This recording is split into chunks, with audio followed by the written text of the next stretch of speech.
Buenos días, hoy vamos a ver hipertensión pulmonar como parte del módulo de insuficiencia cardíaca. Mi nombre es Pablo Valdés y para hablar un poco de hipertensión pulmonar, siempre como cualquier tema, vamos a partir de la definición. Y lo primero que tenemos que pensar cuando hablamos de la definición de hipertensión pulmonar es que es un diagnóstico hemodinámico, ¿sí? Es una definición y un diagnóstico hemodinámico, ¿sí? Donde hay un aumento anómalo de la presión pulmonar diagnosticada a partir de un cateterismo derecho. Pero en el camino diagnóstico de estos pacientes, el diagnóstico de sospecha es por clínica, ¿sí? Y por ecocardiografía. Es muy importante este punto en donde muchos pacientes llegan al tratamiento y ya se instaura tratamiento hablando de hipertensión pulmonar sin nunca tener un cateterismo derecho. Entonces nosotros hablamos de hipertensión pulmonar cuando tenemos el diagnóstico de cateterismo derecho. Presión arterial pulmonar media mayor a 20 y una resistencia vascular pulmonar mayor a 2 unidades Woods. ¿Sí? Se va a hablar de pre y post capilar, la definición de cada una de ellas lo vamos a ver más adelante, que es la clasificación hemodinámica. Y por otra parte, otra definición que tenemos que tener bien en claro y diferirla de lo que venimos hablando es la hipertensión arterial pulmonar, que es el grupo 1. ¿Sí? Se habla de hipertensión arterial pulmonar cuando tenemos la presión de Weill, la presión de enclavamiento pulmonar, menor a 15. ¿Sí? Hablamos de un trastorno precapilar en este caso. En cuanto a la historia natural de la enfermedad, vamos a ver que siempre hay, en primera instancia, en el desarrollo de cualquier enfermedad, una etapa preclínica, una etapa en donde los síntomas están estables, que ya se van a ver cambios a nivel de la microvasculatura. ¿Sí? En la primera instancia hay solamente factores de riesgo, y posteriormente se van a dar lesiones con aumento de la neoíntima, o sea, una formación de la neoíntima, un aumento de grosor de las paredes de los vasos, y posteriormente una lesión característica de esta patología que se llama lesión histopatológica, obviamente, plexiforme, que es lo que vemos en la última diapositiva abajo, en donde el paciente ya tiene muchos síntomas, ya disfuncionó el ventrículo derecho, ya tiene signos de insuficiencia cardíaca. ¿Bien? El diagnóstico en etapas más tempranas lo que nos va a permitir a nosotros tener una terapéutica adecuada y cambiarle el pronóstico a estos pacientes. En la cascada, digamos, en la historia natural de la enfermedad justamente, se da el inicio, los primeros síntomas, los síntomas terminales con insuficiencia cardíaca derecha y el deceso en última instancia. Como dijimos, la clasificación, una de las clasificaciones es hemodinámica y se habla de los parámetros del cateterismo derecho, y los que nos va a permitir diferenciar una hipertensión pulmonar precapilar, ¿sí? Que corresponde al grupo 1, 3, 4 y 5, y una postcapilar que es debida a patologías del corazón izquierdo. ¿Sí? ¿Qué tenemos en la precapilar? En todas vamos a tener presión arterial pulmonar media mayor a 20, que es el diagnóstico, ¿verdad? En la precapilar, la característica que vamos a tener una Weill menor a 15 y una resistencia vascular mayor a 2 unidades Woods. En la postcapilar, debido a corazones izquierdos, la presión que aumenta es la postcapilar, ¿sí? Entonces vamos a tener Weill mayor a 15. ¿Bien? Y las resistencias vasculares pulmonares van a ser menores a 2. Después hay una hipertensión pulmonar que es la pre y postcapilar, en donde tenemos características de los dos grupos, y es principalmente en la evolución de una postcapilar con suma de patología intrínseca pulmonar o con respuesta hiperreactiva en la evolución natural de estas patologías. Este último grupo tiene muy mal pronóstico. ¿Sí? Y pasamos a ver la clasificación clásica, ¿sí? De los últimos consensos y la actual, en donde hay 5 grupos de hipertensión pulmonar, ¿sí? 5 grupos de causas de hipertensión pulmonar. Cuando hablamos de la hipertensión arterial pulmonar hablamos del grupo 1. Dentro de este grupo hay causas, ¿sí? Como subgrupos dentro de ella, en donde hay que hablar de la idiopática, ¿sí? Que las diferencias entre respondedores y no respondedores, vamos a profundizar en este concepto más adelante, con el test de vasorreactividad es donde se hace la diferencia en estos dos grupos, ¿sí? Un patrón hereditario, ¿sí? Con genes demostrados, principalmente uno, asociado a tóxicos y a drogas, asociados a enfermedades del tejido conectivo, a mencionar y destacar la esclerosis sistémica, la esclerodermia, ¿sí? El VIH, la hipertensión portal, cardiopatías congénitas tanto corregidas como no corregidas, ¿sí? De los grandes vasos, shunts pulmonares y sistémicos, ¿sí? Y con característica de afectación venosa capilar, ¿sí? Todas esas patologías van a ser parte del grupo 1, ¿sí? Vamos a ser del que más vamos a hablar más adelante en cuanto al enfoque diagnóstico, estratificación de riesgo y tratamiento. ¿Sí? Dentro del grupo 2, asociado a cardiopatía izquierda, tenemos con o sin deterioro de la fracción de eyección, valvulopatías, ¿sí? Y obstrucciones al flujo de salida, tanto congénitos como adquiridos. ¿Sí? El grupo 3, asociado a enfermedades pulmonares crónicas, dentro de ella la que más se destaca es la enfermedad, el EPOC, ¿sí? El EPOC, pero también tenemos enfermedades restrictivas y con patrón mixto, y enfermedades que generan hipoxia, pero que no tienen enfermedad pulmonar. Bien, dentro del grupo 4 vamos a tener y vamos a mencionar cada uno de estos grupos, yo lo menciono a grandes rasgos para que nos vayan sonando los términos, y más adelante vamos a ir desarrollando características particulares de cada uno de ellos. El grupo 4 es muy importante, es asociado a obstrucciones de las arterias pulmonares, en donde está dentro de este grupo la hipertensión pulmonar tromboembólica crónica y otras obstrucciones, ¿sí? Pero principalmente lo más representativo de este grupo es la hipertensión pulmonar asociada a tromboembolismo crónico. ¿Bien? Y el grupo 5 son un grupo de trastornos multifactoriales, de donde la patología no está bien dilucidada cómo desarrolla hipertensión pulmonar, y es en donde no vamos a detener mucho porque son muchos trastornos metabólicos, sistémicos, hematológicos, insuficiencia renal crónica, que en última instancia la patología se va a tratar la patología de base que desarrolló posteriormente en su evolución hipertensión pulmonar. ¿Bien?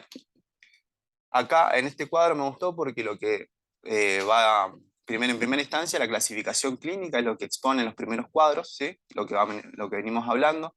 La prevalencia, vemos que ya acá destaca la mayor prevalencia, la causa más frecuente de hipertensión pulmonar es el grupo 2. ¿Sí? Siempre que nosotros tengamos un paciente con hipertensión pulmonar, tenemos que descartar la causa del grupo 2, las cardiopatías izquierdas. Como segunda en frecuencia tenemos al grupo 3, ¿sí? Al grupo 3 que son enfermedades intrínsecas del pulmón, como habíamos dicho. Y un pantallazo general de la estrategia terapéutica. La hipertensión arterial pulmonar, o sea, el grupo 1 va a tener un tratamiento específico, ¿sí? Que lo vamos a ir desarrollando más adelante. El grupo 2 y 3 se va a tratar de la patología de base, que va a cambiar el pronóstico dentro de la patología de base propiamente dicha y de la hipertensión pulmonar. El grupo 4, potencialmente curativo, ¿sí? Potencialmente curativo, y esto es muy importante dentro de este grupo, dijimos que lo más representativo era el tromboembolismo crónico. Y el grupo 5, optimizar el tratamiento de la patología de base. Como decíamos, siempre en el plan de estudios del paciente con hipertensión pulmonar hay que descartar las causas del grupo 2, del grupo 3 y del grupo 4, concepto a recordar. Ahora vamos a pasar a hablar de particularidades dentro de cada uno de los grupos y vamos a empezar por el grupo 1. El grupo 1 en características generales más frecuente en mujeres, la edad de diagnóstico, si bien la bibliografía dice que es a partir de los 45 años, pero vemos un cambio demográfico de grupo etario en donde se está tendiendo a hacer el diagnóstico a edades más avanzadas, ¿sí? Eso lo vamos a ver. Los síntomas hasta el diagnóstico son 2 años, ¿sí? Es un diagnóstico que el paciente empieza con síntomas y se mantiene durante 2 años hasta el diagnóstico de hipertensión pulmonar y se hace en clase funcional 3-4. Hay 1 o 2 casos nuevos por millón de habitantes, ¿sí? Lo que vemos en el cuadro de la derecha es la supervivencia, o sea, relaciona en porcentaje la supervivencia en el desarrollo de la patología sin tratamiento durante los años. Vemos cómo la mortalidad a los 3 años es aproximadamente del 53% con un porcentaje de 47% de supervivencia. Esto obviamente sin tratamiento. En cuanto a la fisiopatología, breve desarrollo, ya lo habíamos hablado anteriormente. Primero tenemos factores de riesgo asociados, dentro de esto enfermedad del colágeno, enfermedades de corazón, enfermedades cardiopatías congénitas, hipertensión pulmonar, HIV, drogas. La injuria vascular, con lo que vamos a ver que son 3 vías principales, ¿sí? La del óxido nítrico, la de la prostacyclina, la del tromboxano, o sea, la del ácido araquidónico, y la de la endotelina, y todos estos factores van a desencadenar un desbalance entre la vasodilatación y la vasoconstricción.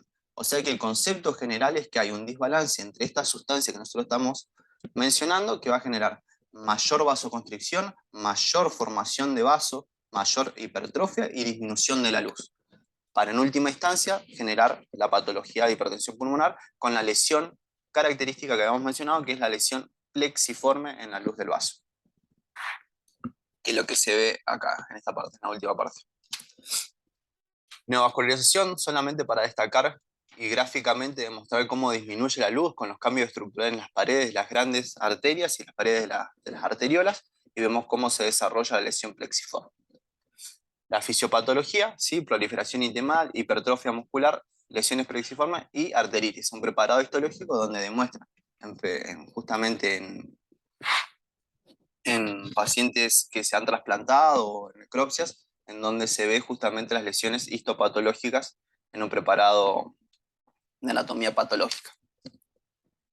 Dentro del grupo 1 también habíamos mencionado, ¿sí?, que estaba el patrón hereditario, ¿sí?, la hipertensión arterial pulmonar hereditaria, que a destacar de este grupo es igual al que venimos hablando, pero con asociación genética, ¿sí? El gen BMPR2 está asociado en el 10 al 40%. No quiere decir que sea el único gen. Hay otros genes estudiados, pero con mayor desarrollo de los estudios, digamos, del genoma.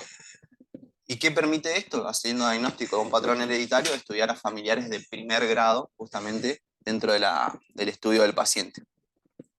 Las condiciones de riesgo terminan siendo situaciones en donde nos llevan justamente al desarrollo de hipertensión arterial pulmonar primaria, que dentro del subgrupo ya lo habíamos hablado. Uno, la esclerodermia, a destacar, las enfermedades del tejido conectivo son frecuentes, ¿sí? Y la más frecuente que desarrolla hipertensión pulmonar es justamente la esclerosis sistémica, ¿sí? Entonces, la interconsulta con el servicio, convengamos que la evaluación de estos pacientes, el mejor enfoque es el multidisciplinario, ¿sí?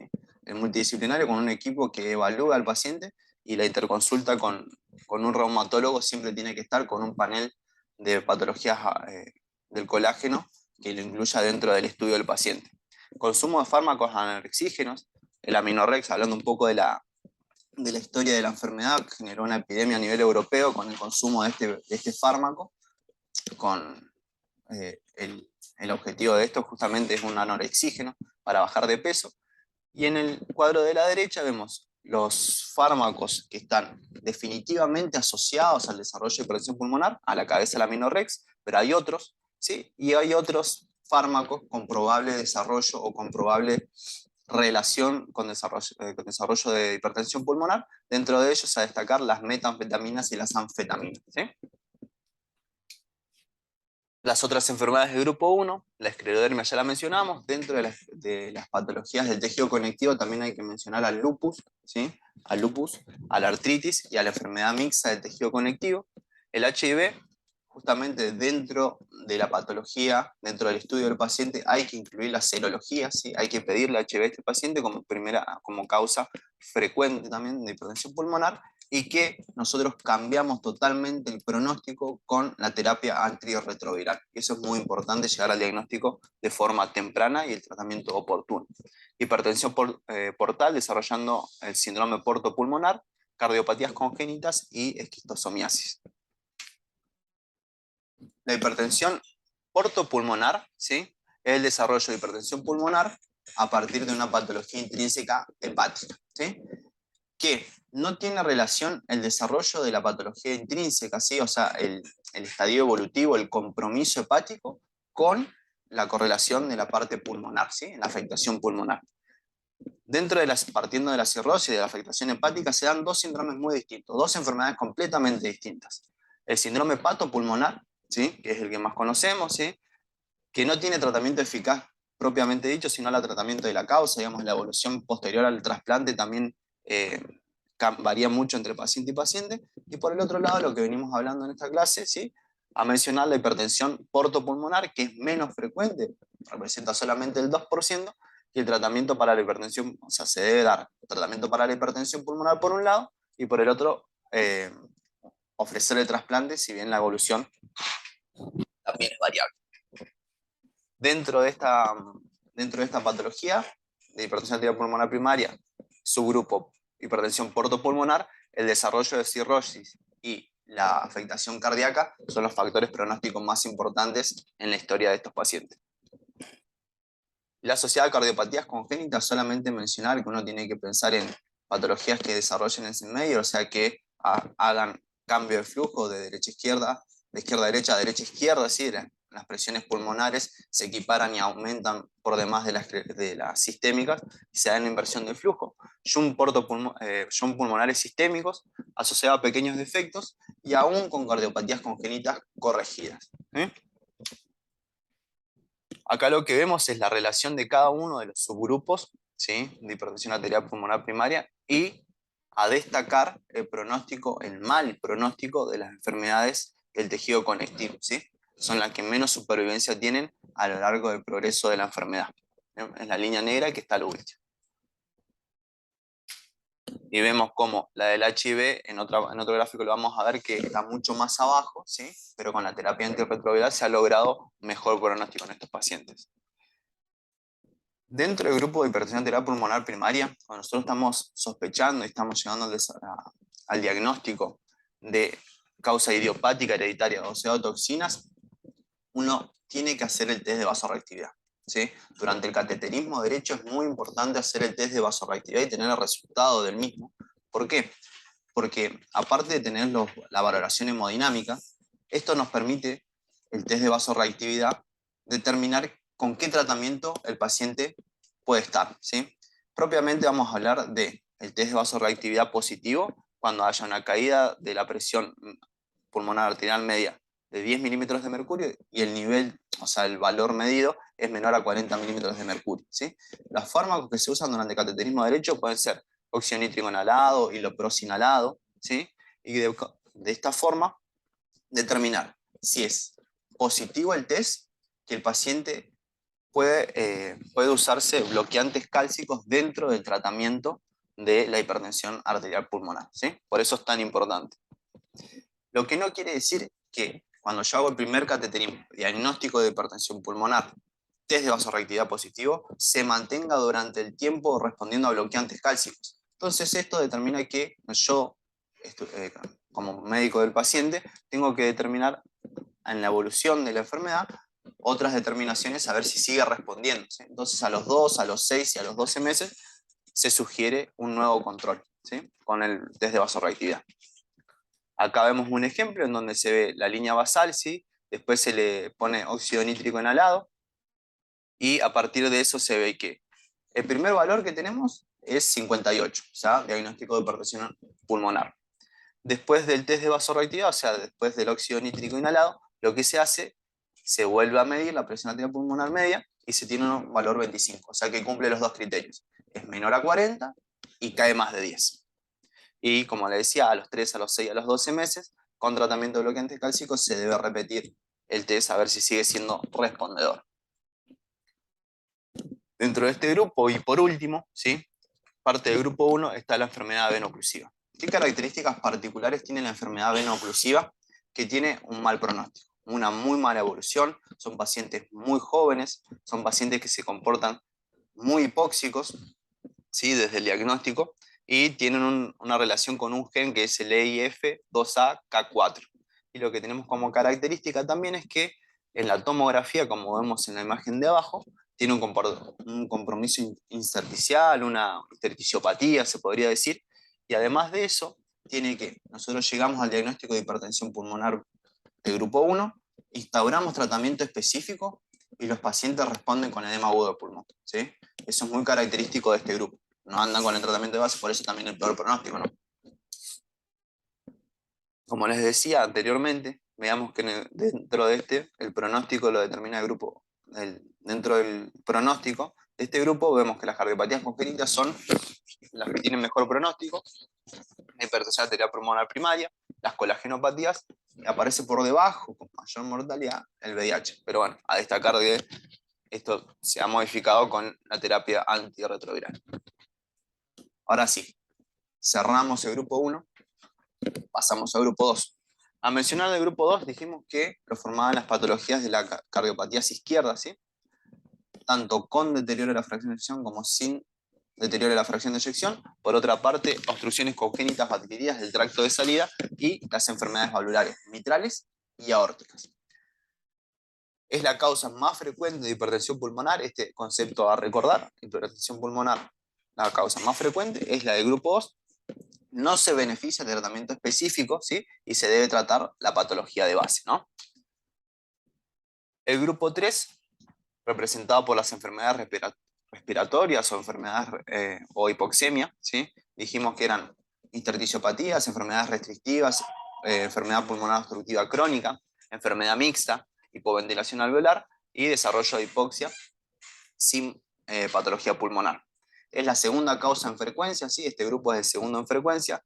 La aparición de hipertensión pulmonar en el contexto, en el desarrollo, en la evolución natural de la patología pulmonar, empeora el pronóstico y no es una comorbilidad, sino que es un factor en donde empeora totalmente el pronóstico el desarrollo de hipertensión pulmonar, por ejemplo, un paciente EPOC, ¿sí?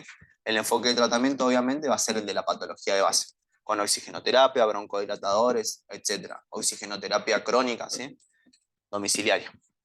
El grupo 4, representado por las obstrucciones de las arterias pulmonares, como habíamos dicho, es potencialmente curativo, ¿sí? Y lo representan la hipertensión pulmonar tromboembólica crónica, pero también hay otras causas de obstrucción, como es el sarcoma o la angiosarcoma, otros tumores malignos, tumores benignos y arteritis, pero lo más representativo del concepto que nos tiene que quedar es que el tromboembolismo crónico es la causa más frecuente dentro del grupo 2 y que si nosotros hacemos diagnóstico a partir de la centellografía, que es el primer estudio que debemos pedir dentro de esta patología, del estudio de estos pacientes, y llegamos al diagnóstico, nosotros tenemos la posibilidad de ofrecerle un tratamiento curativo que le mejora totalmente el pronóstico al paciente, que vamos a desarrollar más adelante. Y el grupo 5, como habíamos dicho, es un grupo de causas multifactoriales que incluye trastornos hematológicos, anemias hemolíticas crónicas, trastornos sistémicos como la sarcoidosis, metabólicos como las enfermedades de depósito y otras como obstrucciones tumorales, enfermedad renal crónica. Son muy frecuentes, el manejo se tiene que individualizar con cada paciente y es el tratamiento que le debemos ofrecer es de la patología de base. ¿Bien? Entonces, ¿qué es lo que vimos hasta ahora? Vimos el desarrollo de la definición y vimos el desarrollo de cada uno de los grupos. ¿Por qué? Porque a partir del conocimiento de cada uno de los grupos podemos determinar cómo vamos a estudiar a cada uno de los pacientes y qué tipo de estudios les vamos a pedir y qué es lo que le podemos ofrecer. Partiendo de lo que presentamos anteriormente, pasamos al estudio del paciente. Dentro del estudio del paciente podemos hablar que se parte de una sospecha clínica con los síntomas clásicos, disnea al esfuerzo, disnea progresiva, puede presentar angor, puede presentar palpitaciones. El angor va por una compresión extrínseca de la arteria coronaria izquierda, ¿sí? Una dilatación también de la arteria pulmonar que puede generar dolor, palpitaciones, síncope. Además de eso puede tener problemas con obstrucciones, o sea, compresiones del nervio laringio por justamente también algo estructural, algo mecánico del crecimiento de la arteria pulmonar, ¿sí? Y justamente el primer estudio que nosotros vamos a tener con todos los motivos de consulta que había mencionado, uno dentro del consultorio lo primero que va a pedir es un ecocardiograma y dentro de esto tiene la sospecha de hipertensión arterial pulmonar, a partir de las mediciones ecocardiográficas. Como dijimos, hay que descartar las causas más frecuentes de grupo 2 y de grupo 3, descartar la enfermedad tromboembólica crónica, diagnosticar fehacientemente con el diagnóstico hemodinámico por cateterismo derecho, tipificar y clasificar y estratificar el riesgo de estos pacientes que nos va a permitir a nosotros determinar con qué tratamiento inicial va a estar el paciente. En cuanto a los scores más usados son el score europeo, pero hay otros scores, pero nosotros vamos a presentar justamente este que es el que hace énfasis la guía. La sospecha clínica, ya hemos dicho los síntomas, disnea, fatiga, dolor torácico, síncopes, edemas, palpitaciones. Los primeros estudios que uno pide dentro de la evaluación general es obviamente un electrocardiograma, que le vamos a hacer en la primera consulta, una radiografía de tórax, que a destacar es el segundo arco de la silueta izquierda, lo que aumenta, ¿sí? Correspondiente a la arteria pulmonar, ¿sí? La impronta de la silueta cardíaca. Y en el electrocardiograma lo que podemos llegar a ver es sobrecarga de las cámaras derechas, sobrecrecimiento ventricular derecho, sobrecrecimiento auricular derecho. Descartar las causas frecuentes, a partir del ecocardiograma nos permite ver si el paciente tiene insuficiencia cardíaca, con deterioro o no de la fracción de eyección, con disfunción diastólica, con valvulopatía. ¿Sí? Cuando pensamos en enfermedades respiratorias debemos pedir la evaluación funcional a partir de la espirometría y el estudio estructural a partir de la radiografía y posteriormente obviamente de la tomografía, y sospechar el trombombolismo crónico. En realidad no sospecharlo, sino descartarlo justamente. Y como decía, el primer estudio a solicitar es el centellograma BQ, ¿sí? Que a partir de un diagnóstico, a partir del centellograma, es el primer estudio que se solicita. ¿Por qué? Porque tiene un alto valor predictivo negativo. O sea que si el centellograma BQ me da negativo, justamente podría llegar a descartar la patología, ¿sí? Si el centellograma BQ da positivo, es otro algoritmo, ¿sí? Centellograma BQ positivo, entro al estudio del trombombolismo, ¿sí? Angiotomografía, angiografía y posterior tratamiento, ¿bien? Recordemos que este grupo es el que tiene potencial curabilidad. Esto es lo que le decía, lo del cambio etario, ¿sí? Lo del cambio de grupo de incidencia del grupo 1, que no siempre, que es algo que creo que naturalmente hacemos, paciente con múltiples factores de riesgo cardiovascular, añoso, hipertensión pulmonar, grupo 2. Lo encasillamos en el grupo 2. Estos pacientes también pueden tener hipertensión pulmonar arterial de grupo 1, ¿sí? Y es importante también pensarlo y descartarlo, ¿sí? Dentro de esto lo que se vio es que justamente en las últimas series, en el COMPERA y en el SWISS, lo que se vio es que los grupos etarios de hipertensión arterial pulmonar primaria, de grupo 1, se da en pacientes de 60 a 70 años. ¿Sí? Por eso justamente, y con los factores que nosotros conocíamos, fibrilación auricular, hipertensión, dislipemia, diabetes, insuficiencia renal crónica, obesidad, tabaquismo. Es importante porque le cambiamos el pronóstico también al paciente, un diagnóstico oportuno para poner el tratamiento inicial. Como dijimos, el ecocardiograma como estudio de inicio, ¿sí? Ante la sospecha. Lo primero, o sea, no es lo primero, pero dentro de la evaluación ecocardiográfica, lo que más relevancia le vamos a dar es a la velocidad de regurgitación tricuspidea, que nos va a permitir tener una alta probabilidad, una probabilidad intermedia y una probabilidad baja a partir de los puntos de corte 2.8, 2.9 a 3.4, riesgo intermedio, y mayor a 3.4. ¿Sí? A partir de eso nosotros vamos a tener una alta probabilidad, o una intermedia o una baja. Son probabilidades. Pero además de esto, siempre que nosotros encontramos un dato ecocardiográfico, no es que se va a dar de forma aislada, se va a dar en conjunto con otras anomalías que nosotros vamos a ver en la siguiente diapositiva, y es que en donde uno dice, bueno, por ejemplo, hubo un caso que compartió Gaby que no tenía regurgitación tricuspidia y se tuvieron que basar en otros parámetros para evaluar la hipertensión pulmonar, que es dilatación ventricular derecha, que ahora lo vamos a ver, ¿sí? En base a esto, nosotros tenemos alta probabilidad, intermedio o baja. El intermedio es el que más cuesta, ¿sí? En donde nos tenemos que basar, y también tenemos que determinar los factores de riesgo, la hipertensión, o sea, el tromboembolismo crónico, como venimos hablando, y las patologías asociadas a hipertensión pulmonar.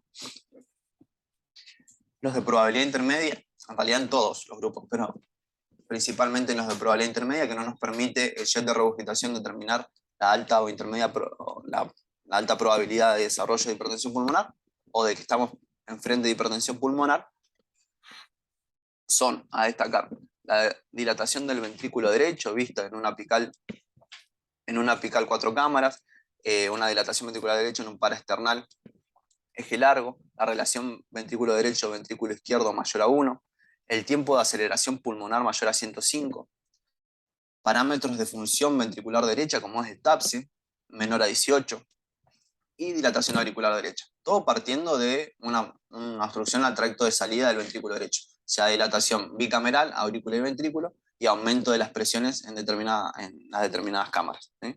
También buscar esto, y cuando nosotros evaluamos un ecocardiograma, que son los pacientes que nos llegan, prestarle atención a este tipo de datos. ¿Sí? Y el cateterismo derecho, el gol estándar, el patrón de oro, ¿sí? Para el diagnóstico de hipertensión pulmonar, confirma el diagnóstico, permite la clasificación hemodinámica. La presión de Weill puede estar subestimada o puede dar errores en la medición, por eso se sugiere que cuando el valor está entre 13 y 15 se haga una prueba de sobrecarga de volumen, y a partir de eso, si aumenta 18 o más la presión de Weill, se dice que es postcapilar, ¿sí? Entonces, cuando da entre 13 y 15 nos da duda, sobrecarga de volumen dentro de la prueba hemodinámica, si es mayor la huella 18, diagnóstico de postcapilar, ¿Bien? Y se debe completar justamente. Lo que se tiene que ver en el cateterismo no es solamente la presión arterial pulmonar media, sino que también se tiene que ver las presiones de la aurícula derecha, del ventrículo derecho, la Weill, la presión sistólica de la arteria pulmonar, la resistencia vascular de pulmonares y el índice cardíaco. Toda la valoración hemodinámica que nosotros nos permite clasificar al paciente y definirlo. ¿Bien? ¿Cuáles son los parámetros o criterios para tipificar parámetros de gravedad en estos pacientes? Tenemos clínicos, funcionales, radiológicos, ecocardiográficos y hemodinámicos. Dentro de los clínicos, la clase funcional, 3 o 4 peor pronóstico, signos de insuficiencia cardíaca derecha, síncope. Dentro de los funcionales, muy importante tener siempre presente el test de caminata de los 6 minutos. Yo puse un valor de referencia que es el que encontré, que el valor normal es mayor a 400 metros en esos 6 minutos, pero 400, 600. Pero nosotros tenemos que tener muy en claro que hay pacientes, o sea, que el valor normal para cada grupo de pacientes está por edad y por género, ¿sí? Y además de eso, uno tiene que tener en cuenta las características musculoesqueléticas de cada uno de los pacientes. Por ahí la imposibilidad no es la disnea, no es la función respiratoria o cardiopulmonar, sino netamente una artrosis de base, una osteoporosis de base, un recambio de cadera de base. Entonces el paciente no se moviliza por esas causas, entonces hay que tener muy en claro eso. Criterios radiológicos, como nivel de ecualización de tromboembolismo de pulmón, ecocardiográfico con parámetros de funcionalidad del ventrículo derecho, y hemodinámicos con la presión arterial diastólica, presión de la aurícula derecha, perdón, y la insuficiencia, el índice cardíaco.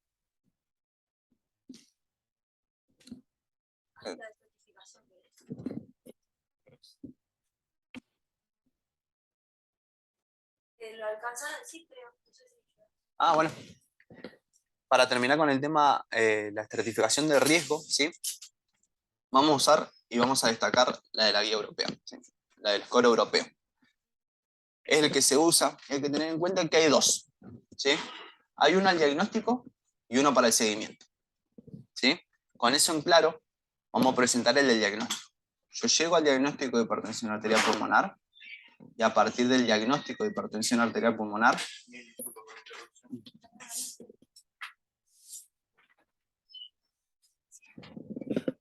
la estratificación de riesgo al diagnóstico tenemos, hacemos el diagnóstico de hipertensión arterial pulmonar y a partir de eso lo estratificamos. ¿Bien? Vamos a dar un ejemplo a partir del cual vamos a estratificar a un paciente. Hay 3 columnas, un semáforo, verde, amarillo y rojo, riesgo bajo, intermedio o alto, y vamos a ver que cada parámetro de este grupo nos va a determinar y nos va a sumar una determinada cantidad de puntos. Traducido a lo criollo sería, si tiene una característica, por ejemplo, signos clínicos de insuficiencia cardíaca derecha ausentes, suma un punto. Si tiene riesgo intermedio a partir de síncope ocasional, suma 2 puntos. Y en la última, si tiene síncopes a repetición, por ejemplo, o BNP mayor a 300, tenemos 3 puntos. Y usamos 3 parámetros en este ejemplo, usamos uno que suma 1 punto, uno 2 y otro 3. O sea que tenemos 6 puntos en total y lo vamos a dividir por 3, que es justamente el número de variables que usamos. Entonces esta relación en este ejemplo nos da 2. Correspondería a un paciente que tiene un riesgo intermedio, un grupo amarillo, ¿sí? Y esto es importante, ¿por qué? Porque los pacientes que están en riesgo bajo o riesgo intermedio, en la evaluación inicial, tienen una indicación de empezar con un doble esquema de tratamiento, ¿sí? Con 2 fármacos de base.